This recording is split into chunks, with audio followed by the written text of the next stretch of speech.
gamers all around the world. Today, we got another one, another tier list. This time, we're discussing which unique units in Age of Empires 4 are the best and the worst. We're gonna start with an easy one. Easy one, don't gotta think about it, don't gotta worry about it.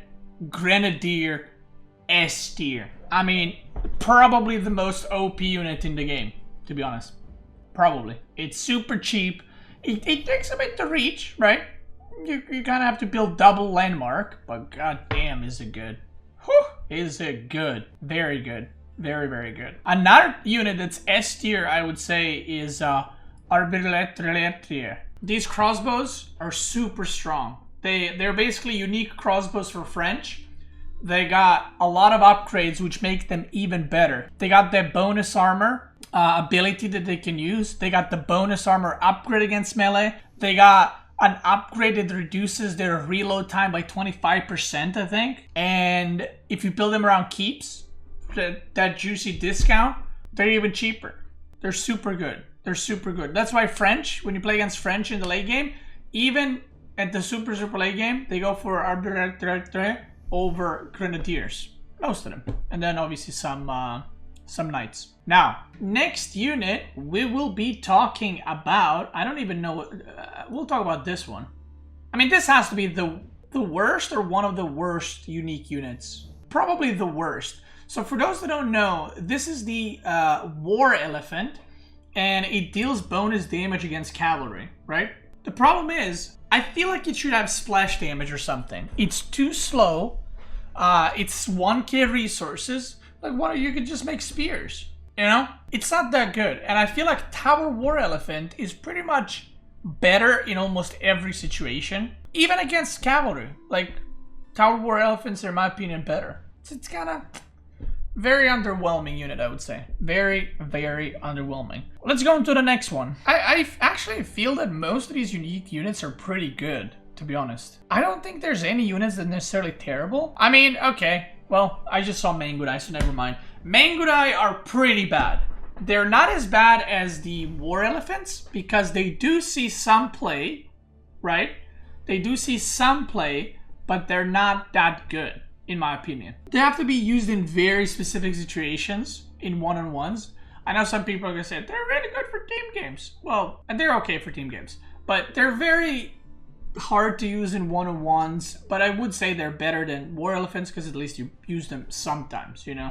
You don't use them all the time, but you use them sometimes. The next unit is Khan. I mean, Khan is pretty nerfed these days. It used to be like S tier easy. Like, it was so annoying to deal with. It was doing way too much damage. Now Khan it's okay.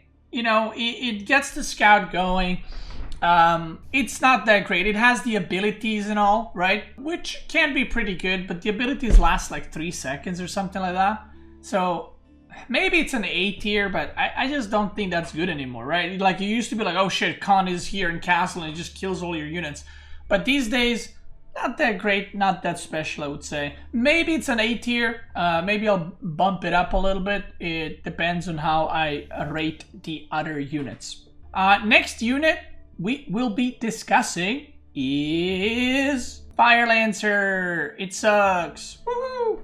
I'm talking about one-on-one games, okay? I know all the team game gamers are like, oh my god, what are you talking about? Fire Lancers, landmark sniping, it's OP. It sucks in one-on-one. It's completely useless.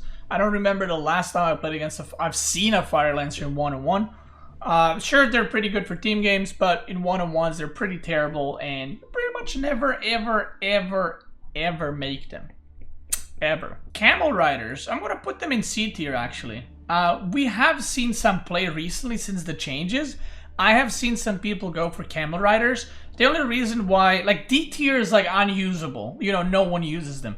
C tier is like, it's pretty bad, but sometimes people make it. You know, like sometimes people make them. So they can be used, and you know, that's what we're all about. Next one, I don't even know what boat this is, but I'm gonna just put it in D tier. Galleon. Okay, it sucks. If I don't know what it is, it sucks. And you know what the funny part is? since the recent changes to the boats and all that stuff, they just became so much worse, or ships. And hulks in mass are still better than anything, unless you can get bow chads. So this ship probably sucks ass. Is this Royal Cannon? Or no, this is Cannon, right? I mean, Cannon is... I mean, it's pretty average. You know, like, I don't even know what the stat difference from Bombard to Cannon is. I mean, it's a unit, right? People make it. That's about it. That's about it. French Knights. I'm gonna have to put them in... I'm gonna have to put them in S tier. I mean, they're really good, to be honest. They dominate feudal pretty hard, and I think it only makes sense to put them there. And you know, you can see the reason why French is such a good civ right now, because their units that they mass are Knights and Arbitraries. They're very good units, and like I said, the best feudal unit for sure. Someone is asking, why are there no Rus Knights? Because they're not unique units, they're just early Knights. These Knights have specific and unique upgrades, so that's the difference. Alright, on to the next one. Longbows, I'm gonna have to put A tier. I don't think longbows are that impressive. The meta changed quite a bit. The longbows used to be like S tier, but these days, a lot of the meta in 1-on-1s is like a keep into like knights or into men-at-arms and then siege. And if you want to make siege, you can't make longbows because they cut into your siege numbers. I think longbow has its place. It's very good in the late game still, but it kind of dropped off a little bit, and I can't put it next to these other two units. Like it just ain't happening. Don't even try. Streltsy, another late game unit, super OP, super good. It demolishes everything. Obviously, it loses to Grenadiers and Longbows, but it will pretty much melt any ground unit in the game. It will absolutely, absolutely melt it. Nest of Bees, I gotta put it S tier. I mean, these two units combined are why China is so good late game. They're both dealing great splash. Nest of Bees, you can get it out in Castle. Super easy with the landmark, gives you a lot of map control. Yeah, it's just a great unit all around. Next unit we will be talking about is Jukunu. I'm not sure how you pronounce it. We'll put it in B. It's not as bad as these two. Definitely sees way more play, you know, especially if you're defending some kind of feudal aggression. But after that, like, you never make them in Castle, in Imperial, because you can make a Grenadiers and you can make Palace Guards. You never really even make them in Castle because you go Palace Guard, Nest of Bees, but it does have its place in the game. It's just not very good, although it is a cool unit, so I'll give it that. But other than that, yeah. What unit is this? Does anyone know? What unit is this? Oh, Palace Guards. Palace Guards are pretty good. They look like they got a spear. That's why I was so fucking confused. Palace Guards is A tier. I would say they're very, very good, but they're not quite S tier, I would say. They're very fast, and with China, you can actually not go... You don't need to go for Knights, because Palace Guards are basically weaker men-at-arm, but way faster. So you can kind of just run them everywhere and just do as much damage as you can. I wouldn't necessarily say they're S tier, but they are a very good unit, and you definitely use them quite a lot. So yeah, where's Archery Men-at-Arm? Well, Archery and Men-at-Arm is not a unique unit. It's just a Men-at-Arm with another upgrade or two upgrades. I mean, I guess technically maybe it's a unique unit, but then English Men-at-Arm also has an upgrade, you know. So I don't know. Then Delhi Men-at-Arm has an upgrade from School of Learning. So I can see why it's not put in here, right? Because they're Men-at-Arm with an extra upgrade. All right, Landsknechts. I actually think this might spike some controversy, but I actually think that Landsknechts are quite a good unit. I think they're A tier. I think they're very underused. People sleep on them quite often, thinking that they're not that good, they're too expensive. They absolutely dominate any melee fights. Any melee fights they absolutely dominate. Even if you have like 2-3 in your army, they will add so much DPS to your army, and it synchronizes really well with HRA because you got so much gold, and it's very cheap to get a few out and just do a lot of damage. So definitely, I would say A tier for them. They're definitely not average. They're definitely not S tier. They got their place in the game, and they are pretty good. Next unit we will be talking about is Horse Archers are A tier. They got, obviously they were completely broken back in the day. If you guys remember, they were beating everything. Now they're really good. They're still massive, but they're not dominant. They do have counters, but they're very mobile. In Imperial Horse Archers, I think I said Camel Archers again. In Imperial, Horse Archers are very, very good with their upgrades. I think it's just all-around good unit. It has its place in the game. You know, not quite as good as some of these other S-tier ones, but especially if you run out of gold, if you go stealthy, if you run out of gold, you just go mass Horse Archers and you do pretty good damage. Now, I'm gonna leave monks for the end, or scholars, whatever you want to call them, for the end, because I'm not sure how to rate them. Let's see, what do we do next? We'll do Camel Archer. Camel Archer is an S tier. It is extremely good. And it might be, like, honestly, it might be one of the strongest unit in the game, late game. I would say probably it's like second strongest unit in the game. A lot of people think for some reason that Camel Archers aren't that good, but Camel Archer in mass, I'm pretty sure it beats Grenadiers as well. Or even if it doesn't, it will trade way more efficiently, and that's because it only costs food and wood. So Camel Archer on like high view or on any map that has plenty of wood is so good. Like so good. Obviously it has the debuff for the knights or cavalry, but in the late game that's not so important. I would say Camel Archers in feudal are okay. Camel Archers in castle are pretty good, but Imperial Camel Archers with all the buffs, they're super good. They can raid. They can actually kill siege straight up if you have enough of them. And like I said, they destroy any ranged units, because most ranged units in Imperial cost gold. And they kind of win because they're food and wood.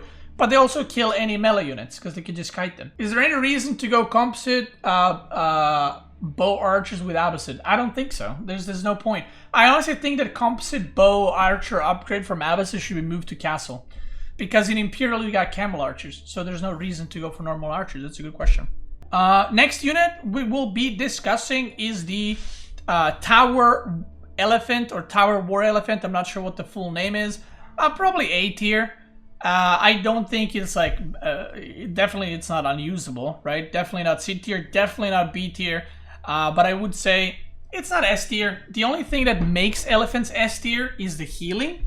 But unit on its own, it does have counters, it does have counter play. I mean, they're very slow. They cost 1,000 resources a pop, which is a lot. It's 600 gold per one. So while it does do a fuck ton of damage, it's so hard to kill. It does have its, you know, drawbacks, and it can be countered. You can outrun it, you can do quite a few things with it, right? But it is a very strong unit, and it's kind of sad that this one sucks so bad. I wish they gave it like splash damage or something, because that would make it a little bit better and maybe even playable, because it's supposed to counter cavalry. Just make it counter melee units, right? Like a Landsknecht, but a slow, thick Landsknecht. Now, these four units, I'm not really sure how to rate them.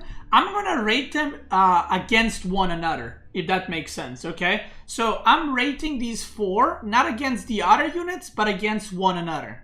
All right, that's what I'm gonna do. I'm gonna go, this is a hard one.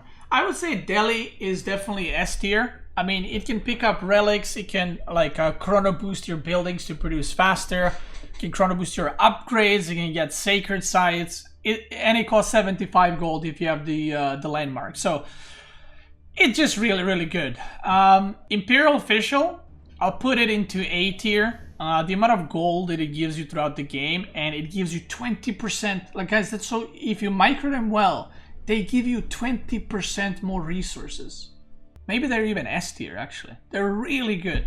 They're really good. Whenever you play against a Chinese player, you need to try to snipe the Imperial officers, because they're very expensive and annoying to rebuild, but they're very good. And then, like, it's hard to rate these because they have different roles. Like, Warrior Monk is the best monk type unit by far for collecting relics, and it can fight. But is it better than Prelate or Scholar? I mean, not really, because they have different roles, right? They're more like macro roles. This one is more aggressive. So I'm not really sure where to place it. I mean, you definitely build it every game. Like, also Prelate boosts your economy. But if you go Chapel, you don't really need one, right? You're not going to build 10. And you're not going to use them in fight, but they're very good for macro. These ones are probably the best from these three. But like I said, Warrior Monk, very good. It's fastest, it takes the relics, but then after that it kind of falls off quite well. So I'm not sure how to rate those, to be honest, these last 4. But the other units I would say are pretty much on the point. And I'm looking if I would adjust anything. I don't think so. Like, you can possibly move Khan here, but like I said, it has been nerfed quite hard. You can still use the abilities, but the abilities last so like short amount of time that it doesn't really matter. Aussie Drunk, of course, follow him right here. I am following him already, so I can't follow him twice. But he created this amazing unique unit tier list. I'll be creating a Civ tier list in a few days after the tournament is coming now on the weekend. If there's any other tier lists I could do, let me know. There's a map tier list, but we're only playing on like 6 maps for ladders, so I'm not sure how that's gonna work. But yeah, if you're watching this on YouTube, thanks so much for watching. If you're watching this on Twitch, let's keep going.